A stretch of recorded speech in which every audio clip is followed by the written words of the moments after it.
আসসালামু আলাইকুম ওয়া বারাকাতুহু।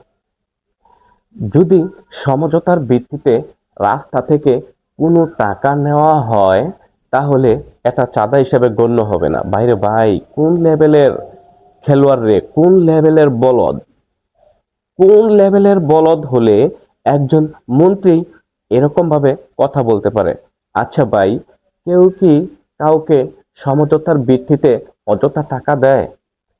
এটা কি সে মন্ত্রী হয়েছে, তাকে মন্ত্রী পদ দেওয়া দেওয়া হয়েছে, এটা কি তার ব্রেনে নাই? এতটা ব্রেনলেস হলে সে কিভাবে দেশ চালাবে?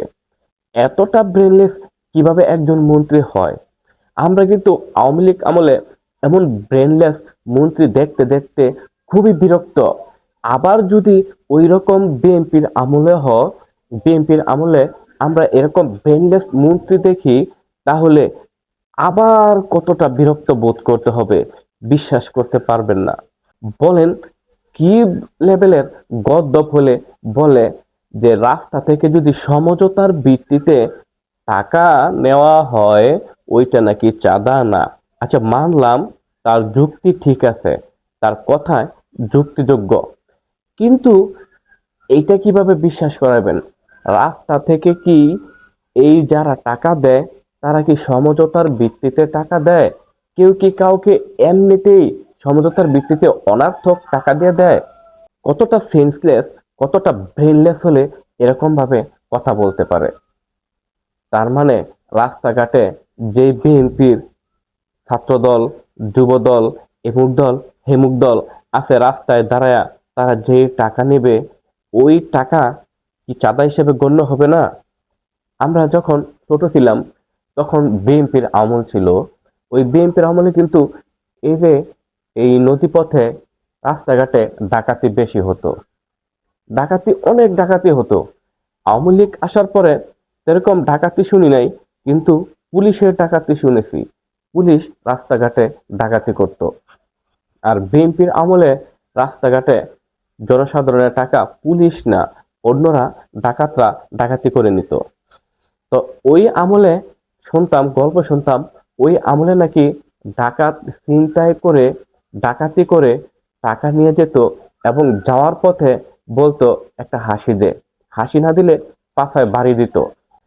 প্রিয় দেশবাসী, কোন লেভেলের বলদ হলে, কোন লেভেলের গদ্দপ হলে এরকম ভাবে কথা বলতে পারে? আমরা কিন্তু এরকম ভাবে এই ভাষায় কথা বলা আর শুনতে চাই না। আমরা কিন্তু এই ভাষায় কথা শুনতে খুবই বিরক্ত, আর এই ভাষায় কথা শুনতে চাই না। আপনারা কথা বলার আগে চিন্তা ভাবনা করে কথা বলবেন, কথা বলার আগে ব্রেন লাড়া দিয়ে কথা বলবেন। এরকম ভাবে সেন্সলেস হয়ে কথা আর কোনোদিন বলবেন না। আমি আমার টাকা কি অযথা কোনো কারণ ছাড়া সমঝোতার ভিত্তিতে আরেকজনকে দিয়ে দিব? এটা কিভাবে আপনি বলতে পারলেন? সমঝোতা কি, সমঝোতার কথা বুঝাতে চাচ্ছেন আপনি? আমাদেরকে খুলে বলুন, কিভাবে সমঝোতার কথা আপনি বুঝাতে যাচ্ছেন? যদি সমঝোতার কথাই বলেন, তাহলে ছাত্রদল, যুবদল তারা কেন রাস্তায় টোল বক্স আছে না, সরকারিভাবে টোল বক্স বসিয়ে দিন। টোল বক্স হলে তো জনগণের আর এত মাথা ঘামায় না এই জিনিসগুলো নিয়ে।